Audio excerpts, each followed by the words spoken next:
A former consultant to the Obama campaign and a principal of Clifton Consulting. And John Caldwell is a Republican strategist and founding partner of Caldwell Strategic Consulting and a Fox News political analyst. We're losing time because you guys have such great and important titles. Let me first read to you a tweet from Roy Moore, and John will get your reaction. He said, "The person who should step aside is Senate Majority Leader Mitch McConnell. He has failed conservatives and must be replaced. Hashtag drain the swamp." What do you think? I think that he should step aside, and I think that that tweet is indicative of that fact. The fact that this guy has become a distraction to the party, not just in Alabama. Let's say that he was actually to possibly win, or he had a good chance to actually win. These allegations have far-stretching impact on the party. For those Republicans that choose to not say, you know, he can defend himself, which he certainly can, but that he shouldn't step aside, it could be very problematic for our party. Similar to what happened in Charlottesville, how it was in Virginia, how the African-American support came out in droves, and the Democrats are going to run this plan throughout the entire country. They're going to continue to tie those things together, and this is going to be a very divisive national race from every campaign. Marjorie, what is your take? I mean, immediately after the allegations surfaced in the Washington Post, the conversation seemed to turn to the politics of the allegations, not the allegations themselves. And it is difficult. This happened in 1979. But you do have a woman who came forward. She's on the record with the Washington Post. She voted for President Trump. And it doesn't seem to me like she was trying to hurt the president. What do you think? Mm-hmm. Well, and what we know about sexual assault and women who've been victims is oftentimes they do not come out for a long time because in a sense there's re-injury that happens when you have to talk about it. And so this is not unusual that this kind of thing happens. And agree, there's nothing about these women or the profile of these women that make it seem like it would have political motivations. But what Roy has done wrong is basically attacking the victims themselves or the accusers themselves, and now going after his own party, going after Mitch McConnell, who among the party has a pretty solid reputation and is pretty consistent. Well, so that's true, except for I think that in Alabama it actually could help him because the draining the swamp push against Mitch McConnell seems to have some credence with other people. But can we talk about one other person while I have you here, because he's out with a new book. Listen to what Joe Biden said about his future.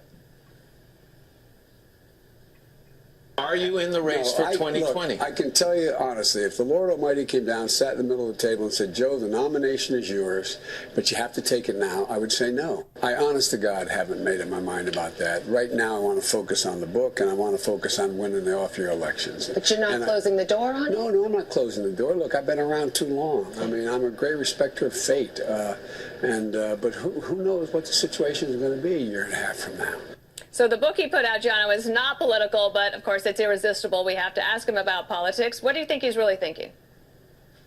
I think that he's going to run, or at least he's really considering running. He said that his biggest regret was not running in this last political cycle. In addition to that, the book is about his son. Remember, his son said, "Dad, run." So this is going to be pretty much a layout or a plan for moving forward and actually getting people to think about Joe Biden again in a very different way. So I'm expecting for him to really seriously consider it and challenge President Trump. But Marjorie, within the Democratic Party, are they worried that there needs to be some new and different voices to emerge if the party is going to move forward from its own civil war that it's having? Well, and I think that's why Biden is saying, let's wait and see. I think the question is, are Democrats going to have someone who's a viable candidate who will do what the party needs, which is create unity in the country, expand the audiences to independents and others.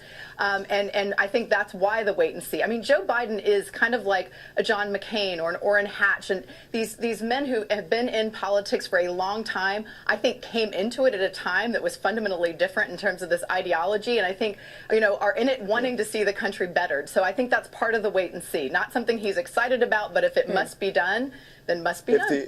Well, and I'm not going to. If the election were held today, there's no viable Democrat.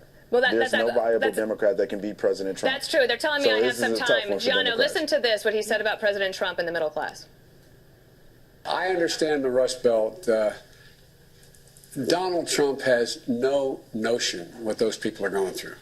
And if you take if you take a look, and that's not a criticism, it's an observation, because look, but for 77,000 votes, this would be a different race now. The only thing I know is the middle class, their hopes, their aspirations, because it's where I come from. It's what I am.